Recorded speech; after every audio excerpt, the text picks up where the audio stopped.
প্রায় 2154 কোটি টাকার ইতিহাস গড়া মূল্য দিয়ে আর্জেন্টিনার মিডফিল্ডার এনজো ফার্নান্ডেজকে কিনতে চায় রিয়াল মাদ্রিদ। ইতিহাস গড়া মূল্য দিয়ে এনজোকে কিনেছিল চেলসি, এবার নিজেদের ইতিহাস ভাঙতে চায় রিয়াল মাদ্রিদ। বেশিরভাগ ইউরোপীয় গণমাধ্যমের দাবি 150 মিলিয়ন ইউরোর এই বিশাল প্রস্তাব রেডি করেছে মাদ্রিদিস্তারা।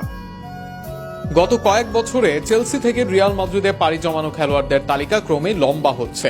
Thibaut Courtois, Eden Hazard, Antonio রুডিগারের মতো তারকারা একসময় চেলসির শক্তির স্তম্ভ ছিলেন, কিন্তু সময়ের ব্যবধানে সান্তিয়াগো বার্নাবিউতে নাম লিখিয়ে নিয়েছেন সবাই। এবার সেই তালিকায় যুক্ত হতে চলেছে আরও একটি বড় নাম, এনজো ফার্নান্ডেজ। 2023 সালের জানুয়ারিতে বেনফিকা থেকে প্রায় 121 মিলিয়ন ইউরোর রেকর্ড ট্রান্সফারে চেলসিতে যোগ দিয়েছিলেন বিশ্বকাপ জয়ী এই আর্জেন্টাইন মিডফিল্ডার।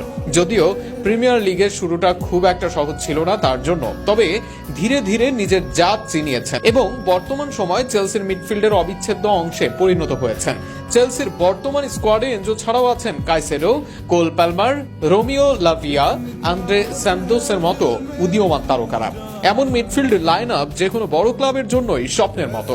তাই রিয়াল মাদ্রিদ এখন থেমে নেই, তাদের নজর এখন এনজো ফার্নান্ডেজের দিকে। স্প্যানিশ গণমাধ্যমের বরাতে জানা গেছে, এনজো ইতিমধ্যে রিয়ালের প্রস্তাবে মৌখিকভাবে সম্মতি দিয়েছেন। সূত্র বলছে, রিয়াল মাদ্রিদ 150 মিলিয়ন ইউরোর বিশাল এক প্রস্তাব নিয়ে এগিয়ে আসতে প্রস্তুতি নিচ্ছে, যা বাংলাদেশি টাকায় 2154 কোটি টাকারও বেশি। চেলসির জন্য এটি একদিকে আর্থিক লাভ হলেও মাঠের খেলায় বড় ধাক্কা হতে পারে। রিয়ালের মধ্য মাঠে টনি ক্রুজ অবসর নিয়েছেন, লুকা মদ্রিচও বিদায় বলেছেন। এমত অবস্থায় ভিনিসিয়াস, বেলিংহ্যাম, কামাভিঙ্গাদের সঙ্গে ভবিষ্যৎ গড়তে চায় রিয়াল। এনজোকে সেই পরিকল্পনারই একটি গুরুত্বপূর্ণ অংশ হিসেবে দেখা হচ্ছে। এর আগে আর্জেন্টিনার তরুণ মাস্তান্তুনোকে দলে ভিড়িয়েছে তারা। এবার দেখা যাক আরও এক আর্জেন্টিনার গায়ে ওঠে কিনা মাদ্রিদের সাদা জার্সি।